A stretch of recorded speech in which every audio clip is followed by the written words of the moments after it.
வணக்கம். இன்றைய இரவு நேர பிரதான செய்திகளின் தலைப்புச் செய்திகள். யாழில் அருட்சகோதரியின் கொடூர தாக்குதல், காவல்துறையில் சரணடைந்த மாணவிகள். யாழில் மதுபான சாலைக்கு எதிராக வெடித்த போராட்டம்.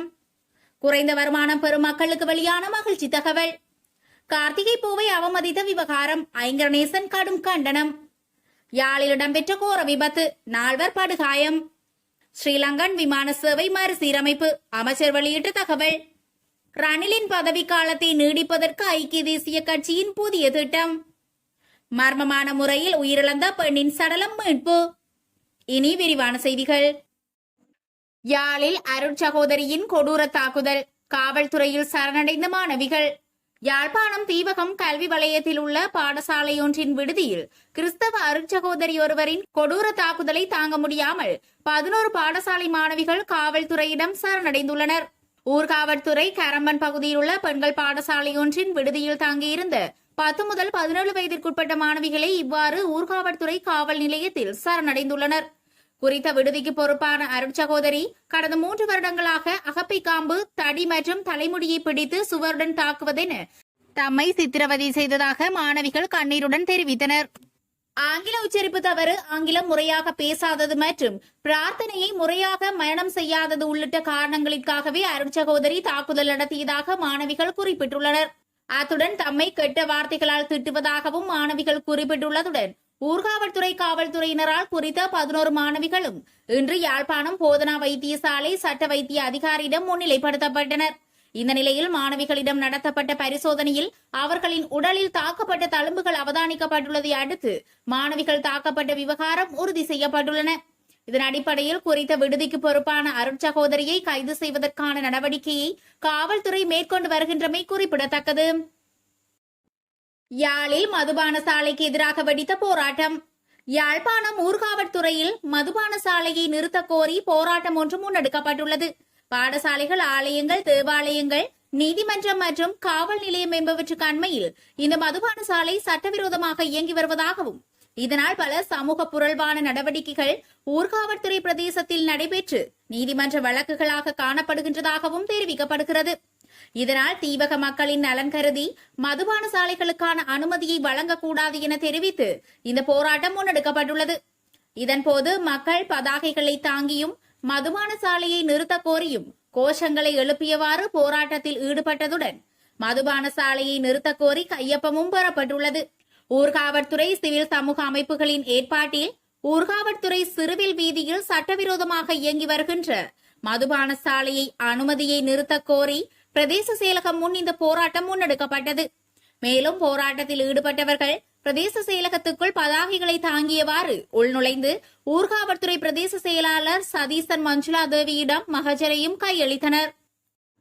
குறைந்த வருமானம் பெறும் மக்களுக்கு வெளியான மகிழ்ச்சி தகவல். குறைந்த வருமானம் பெறும் குடும்பங்களின் வாழ்க்கை நிலையை மேம்படுத்த அடுத்த சில மாதங்களில் பல திட்டங்களை செயற்படுத்த அரசு திட்டமிட்டுள்ளது. குறித்த தகவலை விவசாய மற்றும் பெருந்தோட்ட கைத்தொழில் அமைச்சர் மஹிந்த அமரவீர தெரிவித்துள்ளார். விவசாய மற்றும் பெருந்தோட்ட கைத்தொழில் அமைச்சில் இடம்பெற்ற கலந்துரையாடலில் கலந்து கொண்டு உரையாற்றும் போதே அமைச்சர் இதனை கூறியுள்ளார். அவர் மேலும் தெரிவிக்கையில், கிராமப்புற வசதிகளை மேம்படுத்த சுமார் 20.6 பில்லியன் ரூபாவை செலவிட அரசாங்கம் தீர்மானித்துள்ளதாக அவர் குறிப்பிட்டுள்ளார். அதற்கமைய கிராமங்களில் உள்ள விவசாயிகளின் வருமானத்தை அதிகரிப்பது, அவர்களின் உட்கட்டமைப்பு மேம்படுத்துதல் மற்றும் புதிய விவசாய தொழில்நுட்பத்தை இலக்காக கொண்டு உரிய விவசாய திட்டங்கள் நடைமுறைப்படுத்தப்படும் என அமைச்சர் குறிப்பிட்டுள்ளார். அடுத்த சில மாதங்களில் இதனை நடைமுறைப்படுத்துவதற்கு எதிர்பார்க்கப்பட்டுள்ளது. மேலும் இந்த அபிவிருத்தி திட்டம் தொடர்பில் அதிபர் ரணில் விக்ரமசிங்க அமைச்சரவைக்கு அறிவித்துள்ளதாக அமைச்சர் குறிப்பிட்டுள்ளார். கார்த்திகை பூவை அவமதித்த விவகாரம், ஐங்கரநேசன் கடும் கண்டனம். தமிழர்களின் உணர்வுகளை அவமானப்படுத்தவே கார்த்திகை பூவினை பாதணிகளில் பதித்துள்ளதாக தமிழ் தேசிய பசுமை இயக்கத்தின் தலைவர் பொன்னுத்துரை ஐங்கரநேசன் தெரிவித்துள்ளார். இந்த செயற்பாட்டை தென்னிலங்கை அரசியல் சக்திகளின் சதித்திட்டமாகவே தான் பார்ப்பதாக அவர் குறிப்பிட்டுள்ளார். யாழ்ப்பாணத்தில் இன்று இடம்பெற்ற ஊடக சந்திப்பின் போதே அவர் இவ்வாறு தெரிவித்தார்.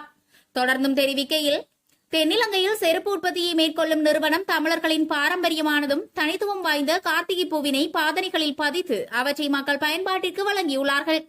தமிழ் தேசிய பரப்பிலேயே கார்த்திகை பூ குறித்த ஒரு காலத்தில் மாத்திரம் பூக்கின்ற தனித்துவமான மலர் என்பதை கருத்தில் கொள்ளாது குறித்த நிறுவனம் கால்களுக்கு அணியும் பாதணிகளில் அதனை பதித்து தமிழர்களின் உணர்வுகளை அவமானப்படுத்தியுள்ளது.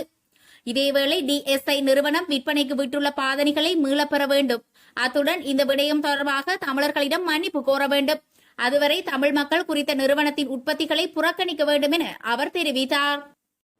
யாழில் இடம்பெற்ற கோர விபத்து, 4 படுகாயம். யாழ்ப்பாணத்தில் கனரக வாகனத்துடன் முச்சக்கர வண்டி மோதி விபத்துக்குள்ளானதில் 4 படுகாயமடைந்துள்ளனர். யாழ் சாவகச்சேரி ஆதார வைத்தியசாலைக்கு அருகாமையில் ஏனைன் வீதியில் இச்சம்பவம் இன்று பிற்பகல் இடம்பெற்றுள்ளது. குறித்த விபத்தானது கனரக வாகனம் பின்னால் திருப்ப முற்பட்ட வேளையில் பின்னால் வந்த முச்சக்கர வண்டி அதனுடன் மோதுண்டு ஏற்பட்டுள்ளது. இந்த நிலையில் சம்பவத்தில் படுகாயமடைந்த முச்சக்கர வண்டி சாரதி மற்றும் அதில் பயணித்த மூவரும் சாவகச்சேரி ஆதார வைத்தியசாலையில் அனுமதிக்கப்பட்டுள்ளனர்.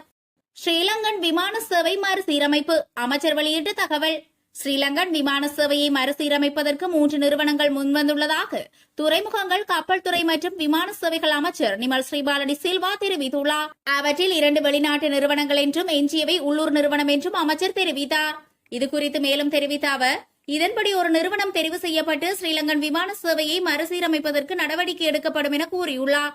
தற்போது முன்வைக்கப்பட்ட நிறுவனங்களின் நிபந்தனைகளை ஆராய்ந்து பொருத்தமான நிறுவனத்தை தெரிவு செய்யும் பணிகளில் விலைமனு கோரல் சபையினர் ஈடுபட்டுள்ளதாக அமைச்சர் கூறினார். இதனிடையே ஸ்ரீலங்கன் விமான நிறுவனத்தில் முதலீடு செய்வதற்காக விலைமனு கோரலை சமர்ப்பிக்க வழங்கப்பட்டிருந்த காலப்பகுதி தெரிவிக்கப்பட்டுள்ளது. இந்நிலையில் குறித்த காலப்பகுதியை 45 நாட்களாக நீடிப்பதற்கு அமைச்சர் நடவடிக்கை எடுத்துள்ளதாக கூறப்பட்டுள்ளது. ரணிலின் பதவிக்காலத்தை நீடிப்பதற்கு ஐக்கிய தேசிய கட்சியின் புதிய திட்டம். ஸ்ரீலங்காவின் அதிபர் தேர்தல் மற்றும் பொது தேர்தலை 2 வருடங்களுக்கு பிற்போடுவதற்கு நாடாளுமன்றில் யோசனை திட்டத்தை முன்வைக்குமாறு ஐக்கிய தேசிய கட்சி வலியுறுத்தியுள்ளது. கொழும்பில் இன்று இடம்பெற்ற ஊடக சந்திப்பில் கருத்துரைத்த கட்சியின் பொதுச் செயலாளர் பாலித ரங்கே பண்டார இதனை குறிப்பிட்டார். தொடர்ந்தும் கருத்து தெரிவித்த அவர், வங்குரோந்து நிலையிலிருந்து மீண்டெழுகின்ற இந்த சந்தர்ப்பத்தில் நாட்டில் பல அபிவிருத்தி செயற்பாடுகள் முன்னெடுக்கப்படுகின்றன.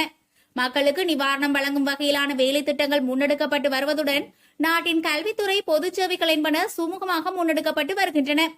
நாட்டில் இவ்வாறான ஒரு ஸ்திரத்தன்மை ஏற்பட்டுள்ள நிலையில் அதிபர் தேர்தலோ அல்லது பொது தேர்தலோ நாட்டின் தற்போதைய தேவை கிடையாது. நாடாளுமன்றில் அனைவரும் ஒன்றிணைந்து எதிர்க்கட்சித் தலைவர் சஜித் பிரேமதாசவிடம் இந்த யோசனை திட்டத்தை முன்வைக்க வேண்டும். அதேபோல் அனுரகுமார திசநாயக்கவும் இதற்கு ஒத்துழைப்பு வழங்க வேண்டும். அனைத்து தரப்பினரும் இணைந்து அதிபரின் ஆட்சி காலத்தை குறைந்தது 2 வருடங்களாவது நீடிப்பதற்கு நடவடிக்கை எடுக்க வேண்டும். அதேபோல் நாடாளுமன்ற தேர்தலையும் 2 வருடங்களுக்கு பிற்போடுமாறு யோசனை முன்வைக்கிறேன். கட்சி வேறுபாடின்றி அனைவரும் இதற்கு ஒத்துழைப்பு வழங்க வேண்டும். நாட்டை கடன் சுமையிலிருந்து விடுவிப்பதற்கு, நாட்டை பொருளாதார மீட்சி பாதைக்கு கொண்டு செல்வதற்கான இயலுமை அதிபர் ரணில் விக்ரமசிங்கவிடமே காணப்படுகிறது என அவர் தெரிவித்தார். மர்மமான முறையில் உயிரிழந்த பெண்ணின் சடலம் மீட்பு. சீதுவ லியனகேமுள்ள பிரதேசத்தில் வெட்டுக்காயங்களுடன் பெண்ணொருவரின் சடலம் மீட்கப்பட்டுள்ளது. குறித்த சடலம் இன்று காலை லியனகேமுள்ள கெலேபலிக்கு அருகில் உள்ள வீதியில் உள்ள வடிகாலிலிருந்து மீட்கப்பட்டதாக சீதுவ காவல்துறையினர் தெரிவித்தனர். உயிரிழந்த பெண்ணின் அடையாளம் இதுவரை உறுதிப்படுத்தப்படவில்லை. இந்த பெண்ணை வேறொரு இடத்தில் கொலை செய்து வீதியில் உள்ள வடிகாலில் போடப்பட்டதா அல்லது அதே இடத்தில் கொலை செய்யப்பட்டாரா என இதுவரையில் கண்டுபிடிக்கப்படவில்லை. இந்த நிலையில் சம்பவம் தொடர்பில் காவல்துறையினர் விசாரணைகளை மேற்கொண்டு வருகின்றனர்.